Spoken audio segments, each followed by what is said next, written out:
Today I would like to invite you to listen to the Dhammapada of the Buddha Shakyamuni, the 95th verse from the Buddhist scriptures on the YouTube channel THại in the USA. Like the earth, a balanced and well-disciplined person resents not. He is comparable to an indakila. Like a pool unsullied by mud is he. To such a balanced one, life's wanderings do not arise. This verse reveals the profound qualities of a person who has cultivated balance, discipline, and inner purity. The metaphor of the earth suggests a steadfastness that is unshakable, a capacity to endure difficulties without being disturbed. Just as the earth bears the weight of all things without complaint or resentment, a balanced practitioner does not allow insults, hardships, or challenges to agitate the mind. This steadiness is not indifference or apathy, but a conscious cultivation of inner equilibrium, a clarity that arises from the consistent practice of mindfulness, ethical conduct, and reflection. In the Buddha's teachings, the indakila is a symbol of firmness, resilience, and unyielding steadiness. The disciple who embodies these qualities is unperturbed by the turbulence of life, grounded in virtue, and rooted in the clarity of insight. Like a pool unsullied by mud, the mind remains pure and clear even when surrounded by conditions that could disturb it. This clarity is the fruit of continuous reflection, restraint, and careful attention to the mind's subtle tendencies. The stories accompanying this verse often describe monks and nuns living in challenging environments, forests, mountains, or remote villages, yet their minds remain tranquil and unaffected by difficulties.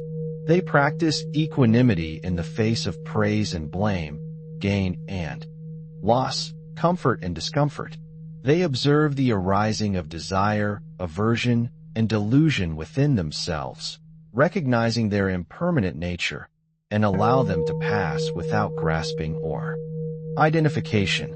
In this way, the practitioner cultivates purity of mind and steadfastness, qualities that enable them to transcend the ordinary sufferings and distractions of life.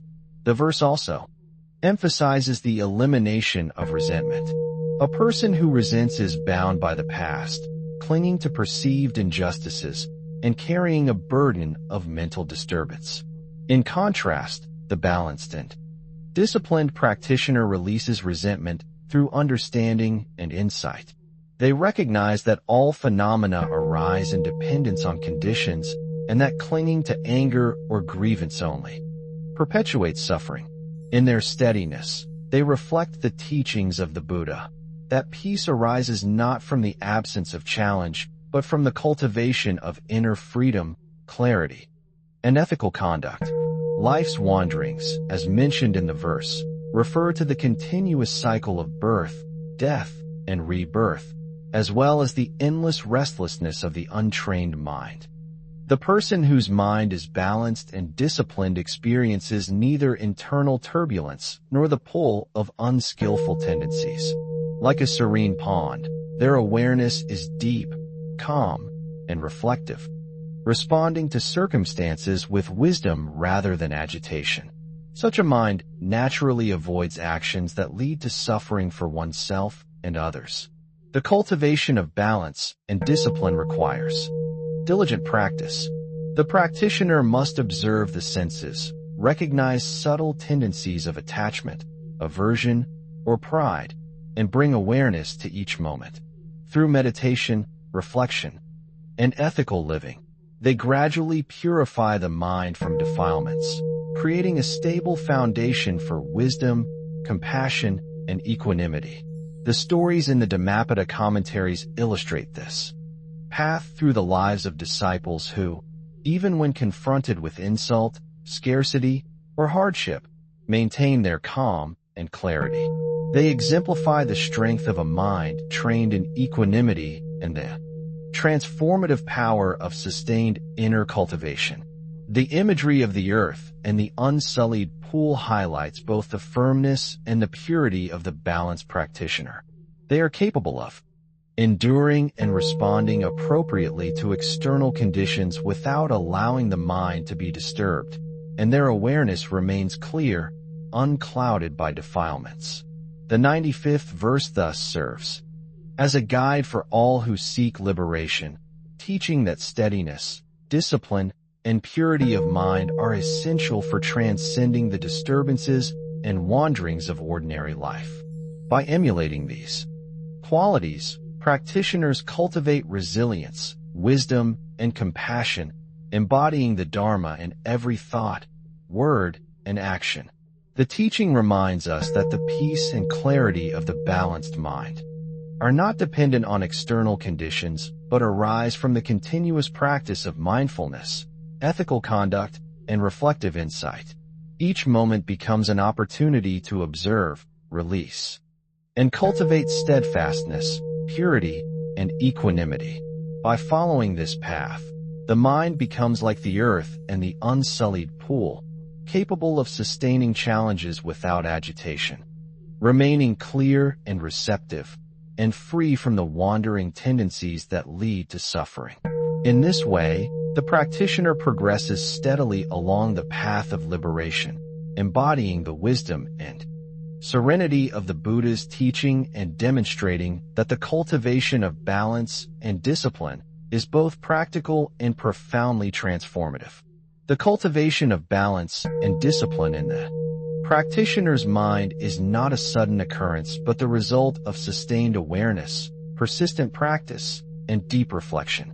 Every moment of life offers an opportunity to observe the arising of subtle mental states, to notice tendencies of attachment, aversion, pride, or distraction, and to bring clarity and mindfulness to them.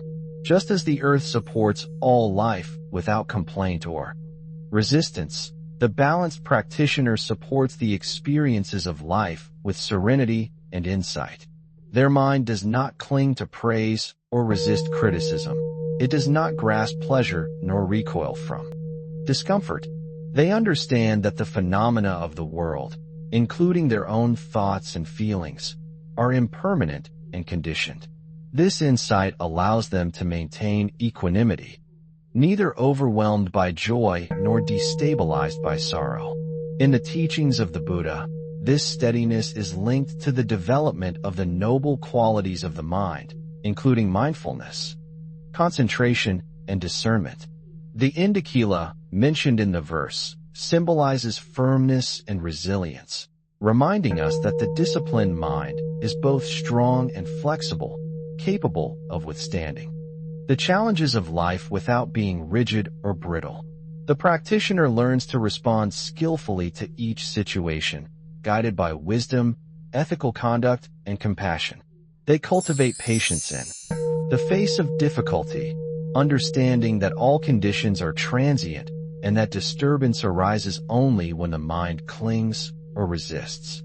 Life's wanderings, as described in the verse, can also be interpreted as the restless movements of the untrained mind.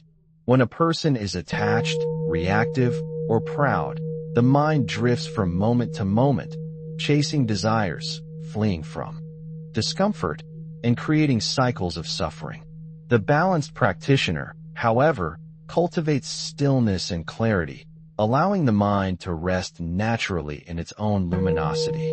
Like a pool unsullied by mud, the mind remains calm, reflective, and pure.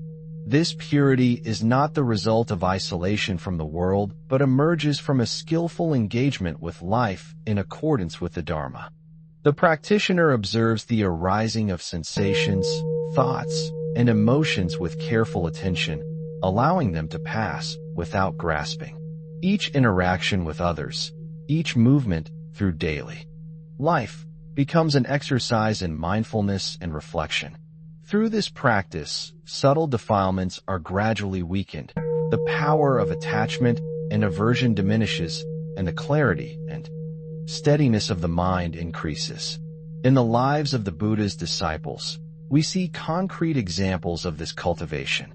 Monks and nuns traveling through villages and forests face conditions that could easily disturb the mind: scarcity of food, physical discomfort, harsh weather, or unkind treatment. Yet those who have developed balance and discipline remain serene. They respond to challenges with wisdom, patience, and compassion. Their speech is gentle, their actions appropriate, and their presence calming. The steadiness of their mind, like the earth or the unsullied pool, reflects the integration of practice into daily life. Furthermore, the cultivation of balance and discipline extends to the management of the senses and desires. The practitioner observes craving, attachment, and subtle pride, recognizing these tendencies as impermanent and conditioned. They practice restraint not as a form of suppression but as a skillful training, allowing the mind to engage with the world without being enslaved by it. This process gradually erodes the habitual patterns that lead to suffering, revealing the natural clarity and serenity of the mind. The verse also highlights that such steadiness brings freedom from life's wanderings. A balanced and disciplined mind does not chase after transient pleasures nor flee from discomfort. It is free from the restlessness that binds beings to cycles of suffering, and it moves through life with calmness, clarity, and purpose. The stories and the commentaries illustrate how this balance manifests in daily conduct. The practitioner who has cultivated this steadiness approaches every moment with awareness, whether eating, walking, speaking, or meditating. Their mind is firm yet gentle, present yet spacious, capable of engaging with the world skillfully while remaining undisturbed. In cultivating this balance, patience and persistence are essential. The mind will not become serene overnight, nor will habits of attachment and agitation disappear suddenly. Continuous observation, reflection, and mindful action gradually cultivate steadiness and inner clarity. Each moment of awareness, each decision to act with discernment and restraint, strengthens the mind's resilience and purifies its natural radiance. The verse teaches that such a person is like the earth and an unsullied pool because their mind has been trained to endure, reflect, and remain clear regardless of circumstance. They embody the Buddha's teaching that liberation and peace arise not from the absence of challenges, but from the mastery of one's own mind. By practicing ethical conduct, restraint of the senses, reflection, and mindfulness, the practitioner becomes balanced, resilient, and free, moving through life with clarity, serenity, and compassion. In this way, the 95th verse offers guidance for every aspirant, reminding us that through sustained effort, self-discipline, and reflection, we can cultivate steadiness, inner purity, and freedom from the wandering tendencies of an untrained mind.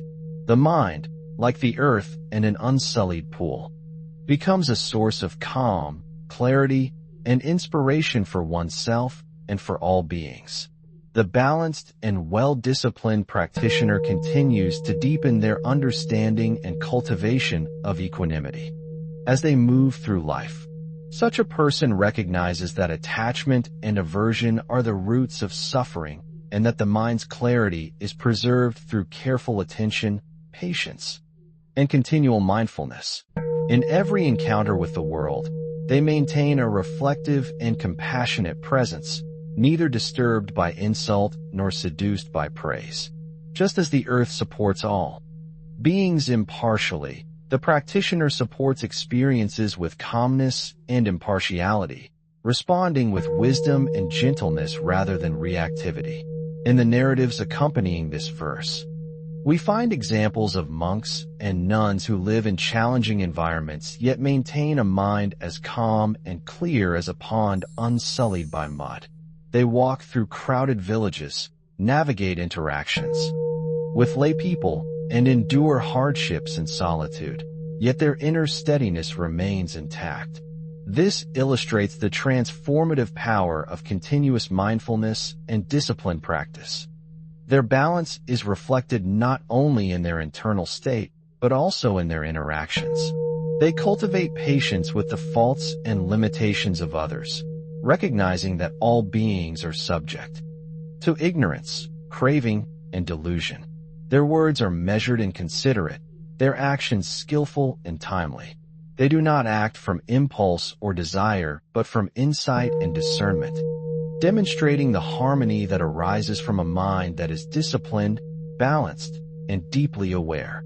The metaphor of the indicula signifies the strength and resilience developed through this practice. The practitioner's steadiness is not brittle or rigid but flexible, allowing them to adapt skillfully to changing circumstances without losing clarity or composure. Life's difficulties, whether physical, emotional, or social, become opportunities to strengthen the mind, refine awareness, and deepen compassion. In the cultivation of such balance, the practitioner also develops freedom from subtle forms of pride and agitation. They recognize that personal accomplishments, material possessions, and social recognition are transient and cannot serve as foundations for lasting peace. True steadiness arises from inner discipline, ethical conduct, and the continuous observation of the mind's tendencies. The unsullied pond symbolizes the purity of a mind that has been freed from defilements, unclouded by clinging or aversion. Thoughts and emotions arise and pass without disturbing the inherent clarity of awareness, like water that remains clear despite particles falling into it. The mind of the balanced practitioner retains its luminosity and serenity, reflecting insight and compassion naturally. The path outlined in this verse encourages each aspirant to cultivate not only restraint and equanimity, but also resilience and gentleness. Through mindfulness of the senses, careful reflection, and ethical living, we gradually develop steadiness that allows us to navigate life with clarity and wisdom. Every experience, whether pleasant or challenging, becomes a teacher, revealing the impermanence of phenomena and the need for continuous attention to the mind's movements. The balanced practitioner moves through life free from the wandering tendencies that bind ordinary beings. They are not carried away by desire, aversion, or distraction.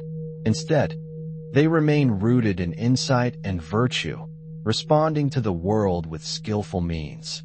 Their presence inspires calm and clarity in others, offering a living example of the transformative potential of the Dharma. This cultivation of balance and discipline requires patience, reflection, and persistent effort. Moments of distraction, agitation, or subtle pride are opportunities to return to mindfulness, to observe, release, and re-establish clarity. With consistent practice, the mind becomes increasingly steady, resilient, and pure. Like the earth and the unsullied pool, it supports life, remains clear, and reflects the light of wisdom naturally. In this way, the 95th verse serves as guidance for all practitioners. It reminds us that the cultivation of balance, discipline, and clarity is both practical and profound, enabling us to live with freedom, insight, and compassion, unaffected by the turbulence of worldly conditions and the wandering tendencies of an untrained mind. By embodying these qualities, we align ourselves with the path of liberation, and our life becomes a reflection of the Dharma, benefiting ourselves and all beings. The 95th verse of the Dhammapada teaches us the profound value of balance, discipline, and purity of mind. The practitioner who embodies these qualities is like the earth, steady and unwavering, and like a pool unsullied by mud, clear and luminous. Through the consistent cultivation of mindfulness, restraint, and reflection, they free themselves from resentment, agitation, and the wandering tendencies that bind ordinary beings. Life's challenges become opportunities to strengthen the mind, cultivate patience, and deepen wisdom and compassion.